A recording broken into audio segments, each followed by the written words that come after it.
한 절만 우리 같이 읽도록 하겠습니다. 잠언 19장 17절. 가난한 자를 불쌍히 여기는 것은 여호와께 꾸이는 것이니 그 선행을 갚아 주시리라. 또 다른 좀 쉬운 성경이요. 가난한 사람을 돕는 것은 여호와께 빌려주는 것이니 여호와께서 그의 선행을 반드시 갚아 주실 것이다. 가난한 사람들을 불쌍히 여기고 돕는 것을 우리가 하나님께 이렇게 돈을 구워드리는 것과 같다, 이렇게 말씀을 하십니다. 조금 생소하죠. 우리가 하나님께 뭘 빌려준다는 것이 조금 이상한 것 같아요. 어떤 상징적인 표현입니다. 여러분과 저는 우리는 틀림없이 하나님은 모든 사람들의 하나님이심을 믿습니다. 그런데 구약을 읽다 보면은 하나님께서 그 종종 나는 고아와 과부의 하나님이시다, 이렇게 말씀하시는 것을 우리가 봅니다.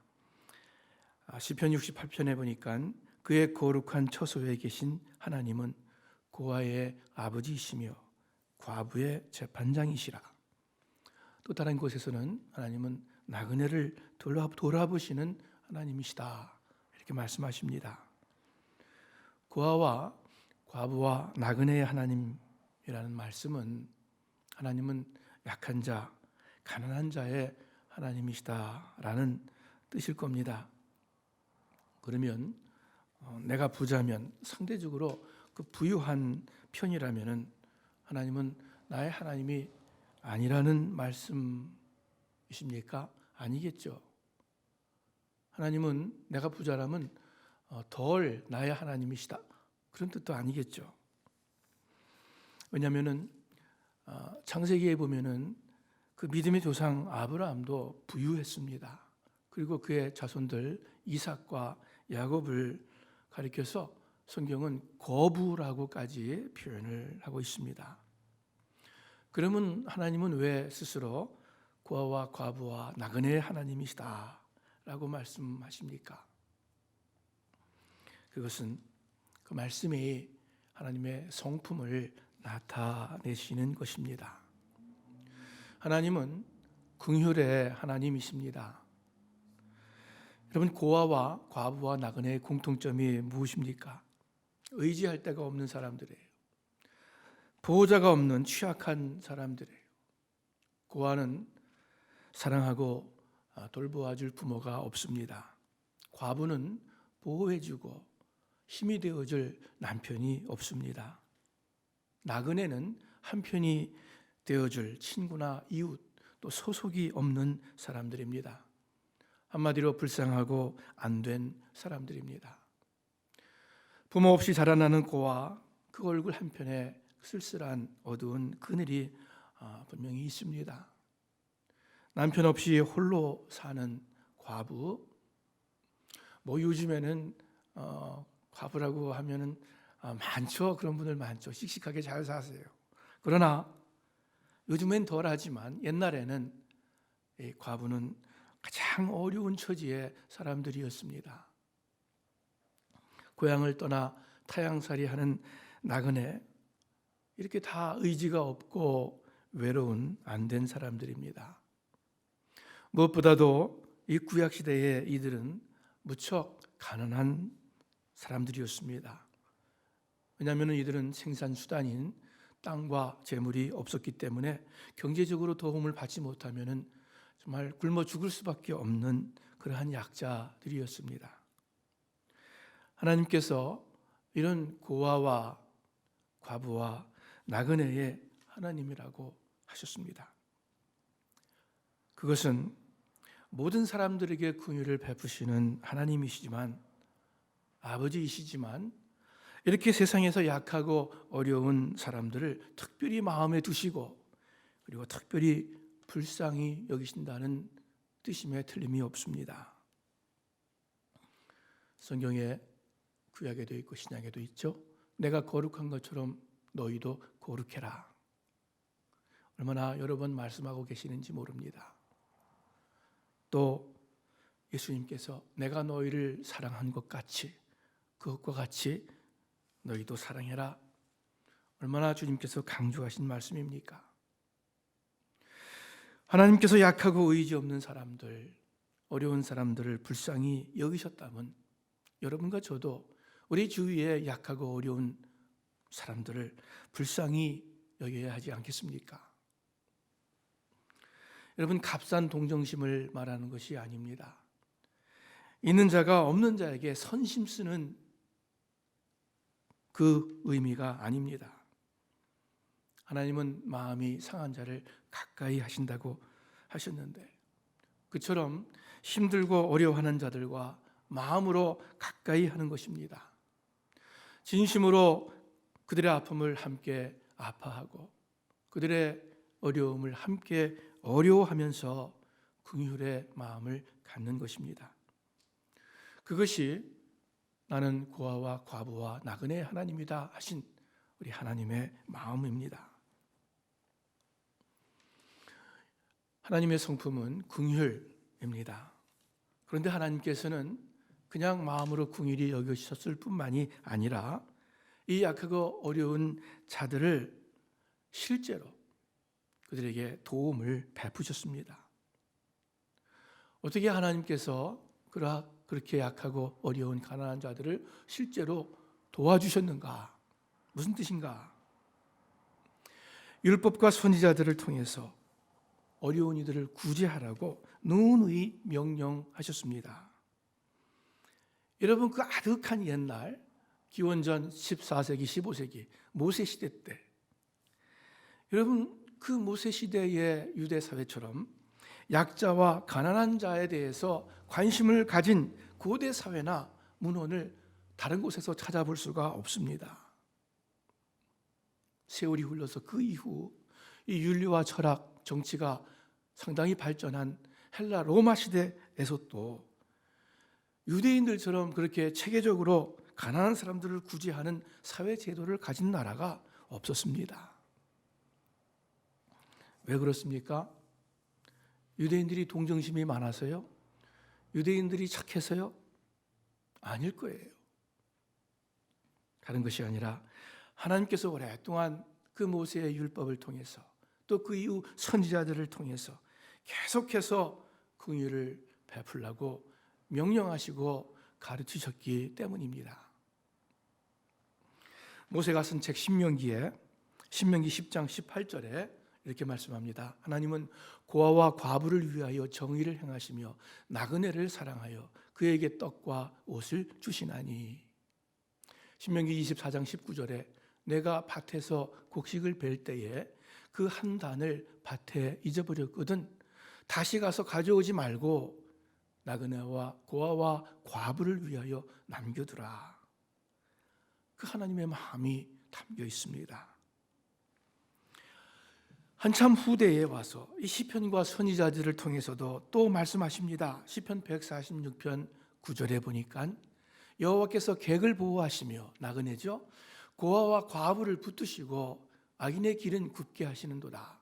예레미야 49장에 내 고아들을 버려도 내가 그들을 살리리라. 내 과부들은 나를 의지할 것이니라.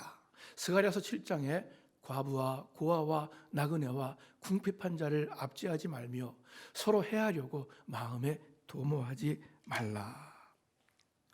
여러분, 이러한 말씀들이 얼마나 많이 있는지 몰라요.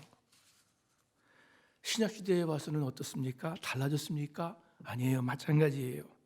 야고보서 1장 27절에 보니까 제가 읽습니다. 하나님 아버지 앞에서 정결하고 더러움이 없는 경건은 곧 고아와 과부를 그 환난 중에 돌보고 돌아보고 또 자기를 지켜 새 속에 물들지 아니하는 그것이니라. 하나님 앞에 진정한 경건이 무엇이냐? 그 어려움 가운데 있는 고아와 과부, 가장 약한 사람들을 돌보아 주는 것이다. 그리고 새 속에 물들지 아니하는 것이다. 말씀하고 계십니다. 고아와 과부를 돌볼 것을 명령하십니다. 그래서 예루살렘 최초의 그리스도인들, 범교회적으로 행한 최초의 사역은 과부를 구제하는 것이었습니다. 우리 하나님은 이렇게 실제 긍휼을 베푸시는 하나님이십니다. 법을 통해서, 사회 제도를 통해서, 말씀을 통해서, 교회를 통해서 긍휼을 실천하십니다. 여러분과 저, 우리 하나님의 자녀입니다. 마땅히 어려운 사람들을 돕는 이 구제의 일에 더 관심을 갖고 더 실천해야 하겠습니다. 사실 우리 주위에 글자 그대로 굶주리고 헐벗은 사람들 별로 없을 것입니다. 감사하게도 이 세상 정부가 고아와 과부와 나그네, 즉 가난한 사람들, 약한 사람들을 위해서 많은 일을 하고 있습니다. 그러나 여전히 경제적으로 어려운 사람들이 있습니다. 특히 요즘 코로나 바이러스로 인해서 직장을 잃은 또는 수입을 잃은 그러한 사람들, 우리 주위에도 많이 있을 것입니다. 교회가 어려운 사람들을 경제적으로 다 책임질 수는 없을 거예요. 가족, 형제도 책임지지 못할 거예요. 그러나 적어도 하나님을 믿는 우리들은 하나님의 긍휼의 마음을 가져야 할 것입니다. 가난한 이웃과 마음을 함께하면서 어려움을 함께 나누고 어떻게 해서든지 실제 긍휼을 베풀어야 할 것입니다.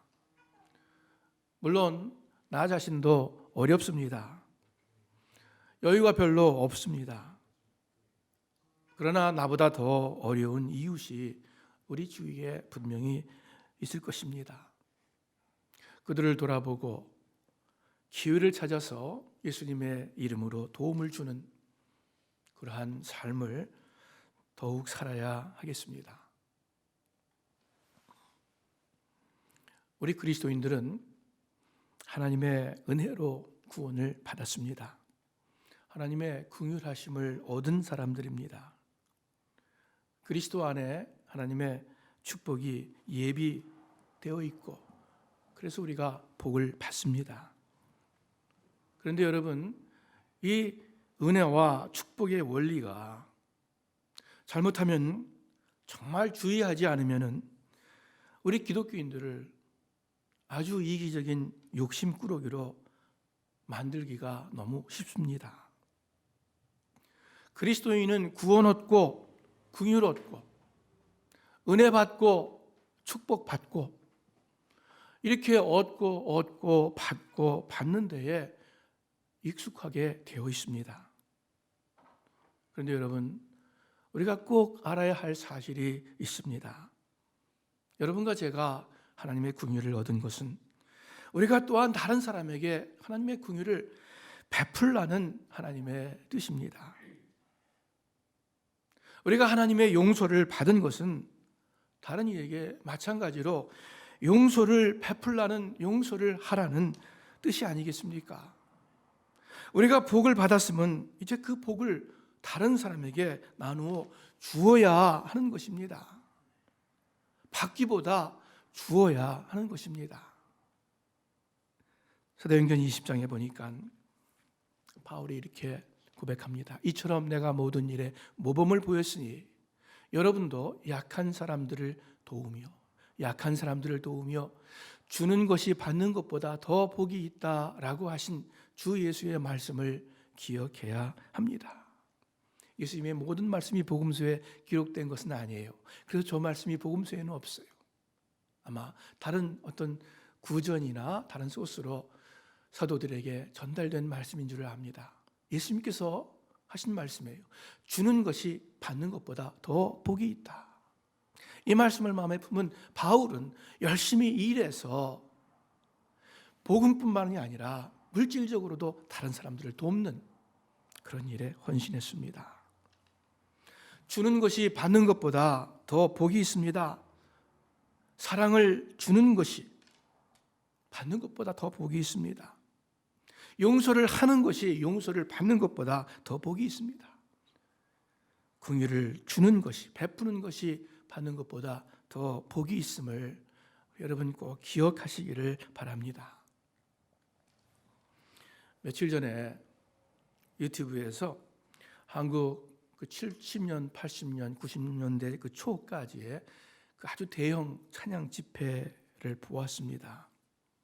수많은 사람들, 특별히 그 수많은 젊은 사람들이 뜨겁게 찬양을 하는데 성령의 감동을 받고 은혜를 한없이 받으면서 찬양하는 그러한 참 감동적인 모습을 제가 비디오로 유튜브를 통해서 보았습니다.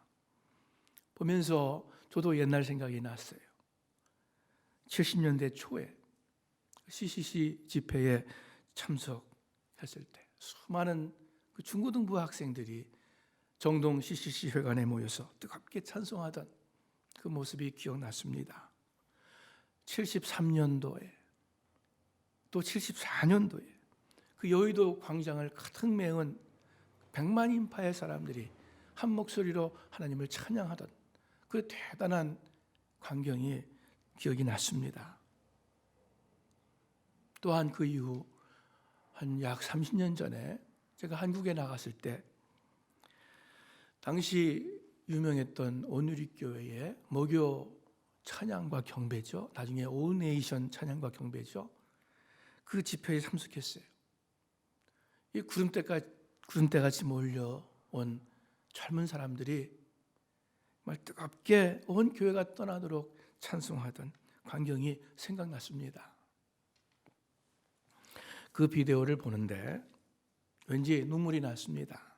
마음속으로 눈물을 흘렸습니다.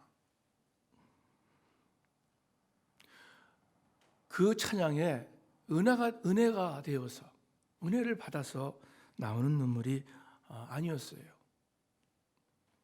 그렇게 뜨겁게 찬양하고 진정으로 감사하고 은혜 받았었는데 CCC니 조이클럽이니 조이선교회죠, 내비게이트니 기독교 학생회 등등 수많은 젊은이들이 은혜 받고 헌신했는데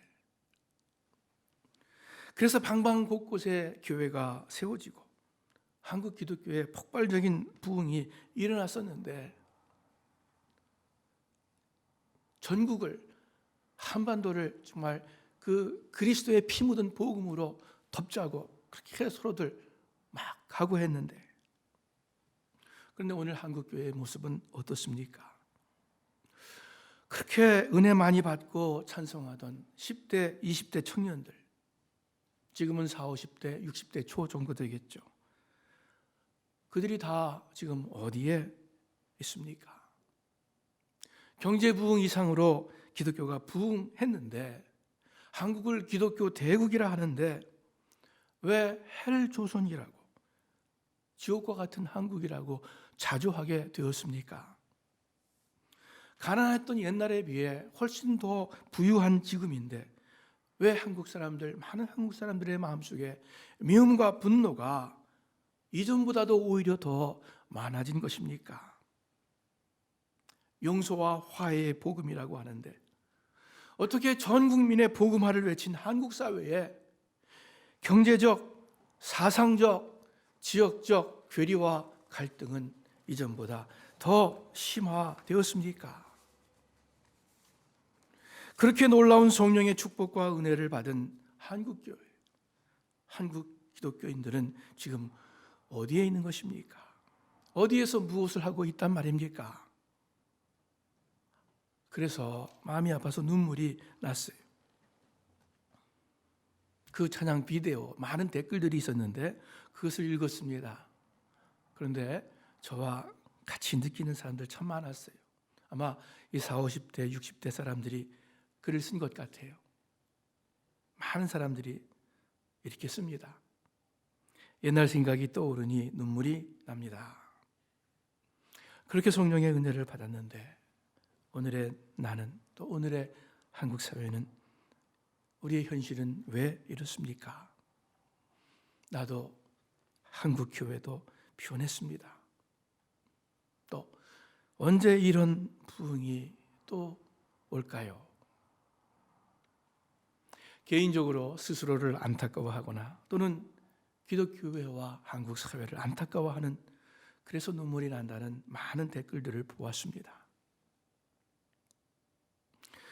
분명히 크게 은혜 받고 뜨겁게 부흥하던 7, 80년대, 90년대 초였습니다. 그런데 오늘날 그 부흥의 열매가 별로 보이는 것 같지 않아서 마음이 아픈 것입니다. 성장하고 또 성장한 그 초대형 교회들에서 참 성경적인 바른 모습보다는 세상 재벌과 같은 모습을 보는 것 같아서 마음이 아픈 것입니다. 교회가 세상의 신뢰를 잃어가고 대다수 젊은이들이 교회를 외면하는 이 현 상황에 대해서 마음이 아픈 거예요. 제가 부정적인 관점에서 보았다고 믿습니다. 그러나 틀린 말은 아니에요. 왜 그런가? 그 비디오를 보고 나서 잠시 상념에 잠겼습니다. 왜 그런가? 그러다가 생각이 들었어요.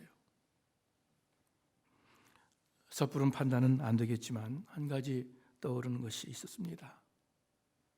한국교회가 은혜 받고 축복받고 부흥하였는데, 어떤 의미에서 한국 사회도 그렇게 되었는데, 그런데 그 이후가 부족했어요. 그저 은혜 받는 것으로 좋아하고, 그래서 기쁘고 신나고 으쌰으쌰하고, 그런데 그것으로 그치지 않았는지요. 기독교를 그렇게 내가 은혜 받고 축복받아서 잘 되는, 잘 사는 그런 식으로 주로 알았습니다. 정말 은혜 받았다면 전해야 되는데, 남에게 주어야 되는데, 정말 하나님의 긍휼을 받았다면 긍휼을 베풀어야 하는데 받기만 하고 주는 것을, 베푸는 것을 몰랐어요. 인색했어요. 복 받기만 원하고 또 복 받기를 주장했지, 남에게 베풀어야 한다는 섬김과 희생의 이 기독교의 기본 원칙을 너무나도 배우지 못했어요. 너무나도 실천하지 못했어요. 그런데 문제는 아직까지도 많이 그런 것 같아서 마음이 아픈 것입니다. 교회와 교인들, 여러분, 안 믿는 세상보다 더 이웃을 생각하고 베풀고 가난한 사람들 더 구제하고 더 자선해야 하는데 실제 그렇습니까? 아닌 것 같아요. 오히려 안 믿는 사람들보다 더 자기 것 챙기고, 더 자기 식구 챙기고, 더 자기 교회만 세불리고, 더 욕심이 많아 보이는 것이 제가 잘못 생각하는 것입니까? 제가 언젠가도 말씀드린 기억이 나요. 이 기독교의 아주 기본적인 신앙 원리가 잘못하면 아주 이기적으로 사람을 만든다고.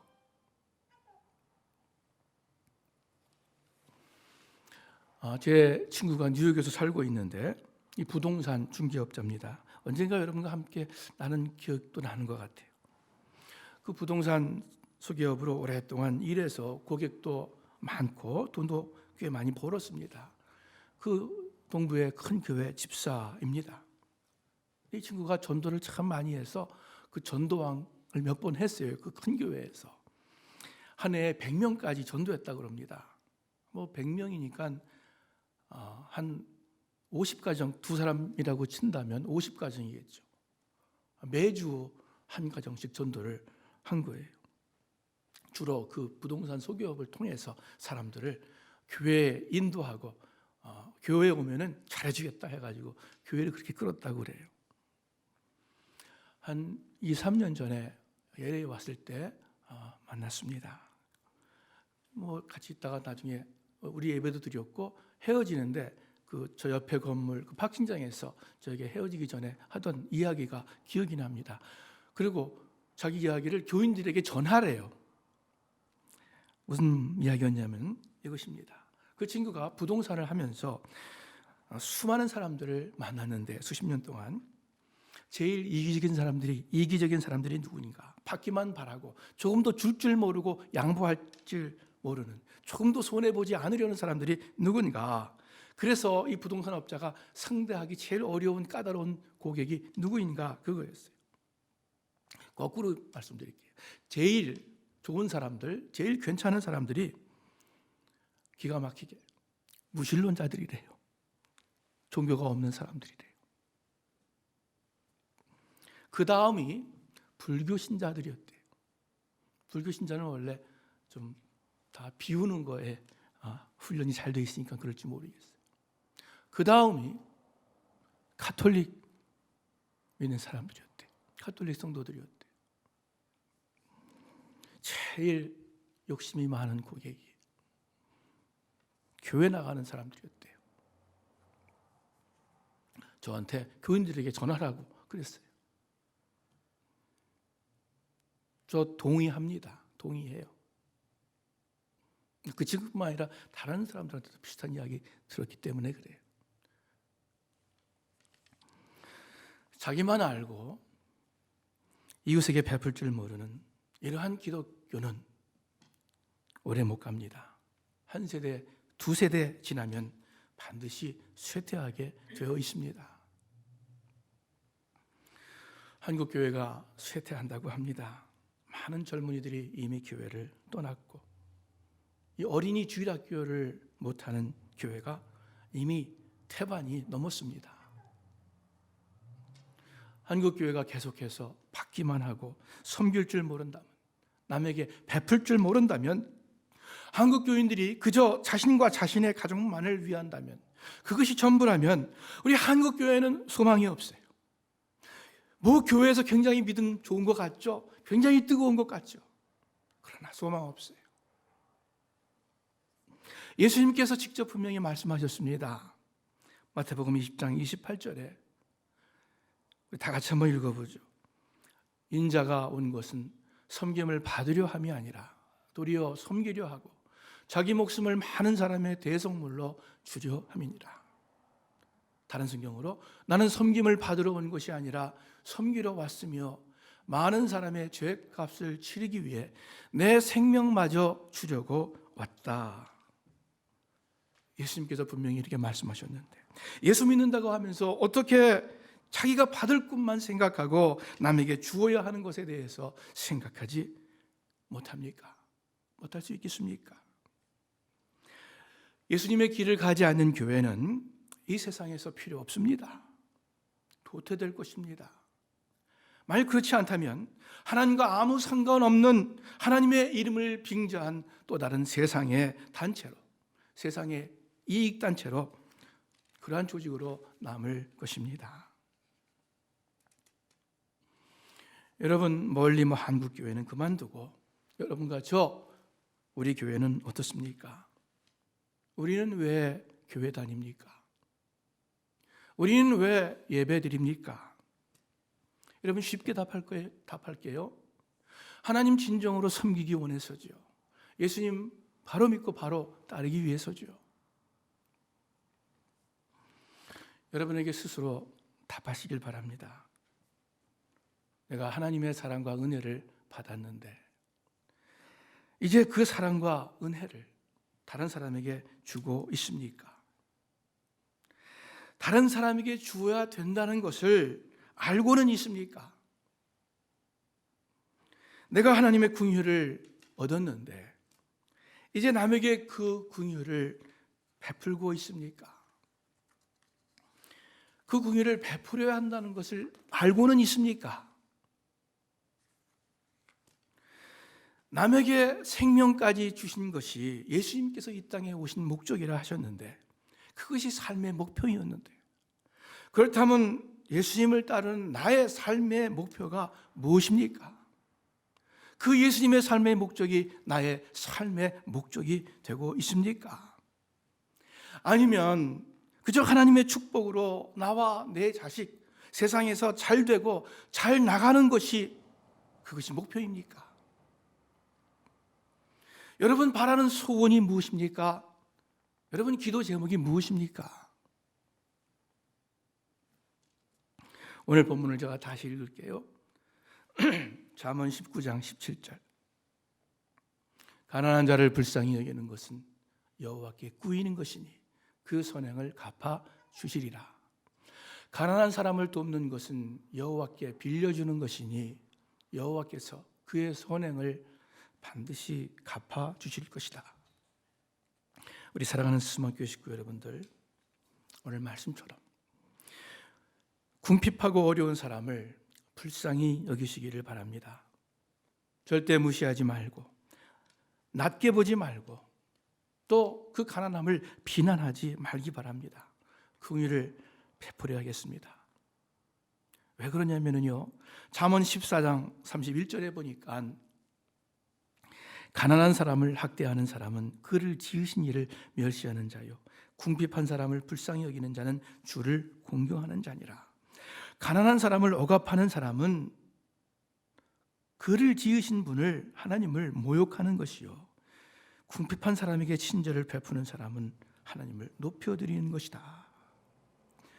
여러분, 가난하고 약한 사람 무관심합니까? 또는 무시합니까? 여러분, 하나님 무관심하고 하나님 무시하는 겁니다. 가난하고 약한 사람들 불쌍히 여기고 긍휼을 베풀기를 원하십니까? 여러분, 여러분께서 높여드리는 것입니다. 하나님을 높여드리는 것이라고 말씀합니다. 가난한 자를 불쌍히 여긴다는 것은 물질적으로 도움을 베푸는 것입니다. 오늘 본문 말씀에 하나님께 꾸이는 것이다, 하나님께 빌려드리는 것이다, 이렇게 말씀하고 있죠. 신명기 15장 11절에 제가 읽을게요. 땅에는 언제든지 가난한 자가 그치지 아니하겠으므로 내가 네게 명령하여 이르노니 너는 반드시 내 땅 안에 내 형제 중 곤란한 자와 궁핍한 자에게 내 손을 펼지니라. 땅에는 항상 가난한 사람들이 있을 것이다. 내가 너희에게 명령한다. 너희 땅에 있는 너희 형제들 가운데 가난하고 궁핍한 사람들에게 손을 펴 도우라. 어떤 사회에도 가난한 사람이 있게 마련입니다. 많은 이유가 있겠죠. 전쟁이든지 또는 그 사람이 게을러서 그럴 수도 있을 거예요. 또는 부모 잘못 만나서 그럴 수도 있을 거예요. 많은 이유가 있겠지만 하나님께서 우리에게 명령하시는 것은 궁핍한 자에게 도움의 손길을 베풀라는 것입니다. 이 말씀에 순종해서 약하고 어려운 사람들의 처지를 이해하고 긍휼히 여기기를 바랍니다. 우리가 돌아보기를 바랍니다. 가난한 사람을 돕는 것은 그 가난한 사람이 아니라 하나님께 빌려드리는 것이라고 말씀합니다. 즉, 어려운 사람을 돕는 구제는 나와 그 사람의 문제가 아니라 먼저 나와 하나님과의 사이에서 일어나는 것입니다. 우리가 어려운 사람에게 선을 베풀 때 이미 먼저 하나님에게 선을 베푸는 것입니다. 그래서 예수님께서도 말씀하셨죠. 마태복음 25장에 내가 진실로 너희에게 말한다. 무엇이든지 너희가 여기 있는 내 형제들 중 가장 보잘것없는 사람에게 한 것이 곧 내게 한 것이다. 한국 교회와 한국 교인들, 우리 새소망교회 여러분과 제가 예수님께 어떻게 대했습니까? 오늘날까지 살아오면서 내 주위에 약하고 보잘것없는 사람, 가난한 사람들에게 어떻게 대했습니까? 예수님께 대한 거예요. 마지막으로 본문이 말씀합니다. 하나님께서는 그 선행을 분명히 갚아주실 것이다. 여러분, 어떤 비즈니스 또는 어떤 투자에 2배의 수익이 보장이 된다면 아마 사람들이 구름대처럼 몰려들어서 투자할 거예요. 여러분, 하나님은 2배가 아니라 30배, 60배, 100배의 열매를 맺어줍니다. 구약성경에 보니까 1000배로 갚아주겠다고 말씀도 하십니다. 하나님은 전지전능하신 분이에요. 신실하신 하나님이에요. 하나님께서 하시는 말씀이 내가 반드시 갚아주리라. 너희 중에 분깃이나 기업이 없는 레위인과 신명기 14장 29절 말씀이죠. 내 성중에 거류하는 객과 나그네와 및 고아와 가부들이 와서 먹고 배부르게 하라. 그리하면 내 하나님 여호와께서 내 손으로 하는 범사에 내게 복을 주시리라. 하나님은 살아계신 하나님이십니다. 당신의 자녀가 당신의 말씀에 순종하여 당신의 뜻대로 살고자 그냥 애쓸 때에 결코 당신의 자녀를 그대로 내어버려 두지 않으실 거예요. 그러실 수가 없죠. 하나님의 긍휼로 우리 이웃을, 특히 어렵고 힘든 가난한 우리의 이웃을 긍휼히 여기고 그리고 긍휼을 베푸시기를 바랍니다. 내 것을 움켜잡고 있지 말고 내 손을 펴서 그러한 어려운 사람들을 돕는 그러한 우리 스만교회 식구 여러분들 되시기를 바랍니다. 이것이 예수 믿는 것입니다. 이것이 안 되면 그 교회도, 그 교인도, 그 사회도 하나님 앞에 바로 설 수가 없습니다. 하나님의 나라로 성장할 수가 없습니다. 예수님께서 이 땅에 오셔서 당신의 생명까지 우리에게 주신 것 기억하면서 우리도 예수님 따라서 우리 어려운 이웃들을 돌아보고 그들에게 내 것까지라도 나누어주는, 그러기 위해서 나는 좀 더 검소하고 절약하고 아끼며 살아가는 우리 스드만교회 식구 여러분들 되시기를 우리 주님의 이름으로 축원합니다. 기도하겠습니다. 하나님 아버지,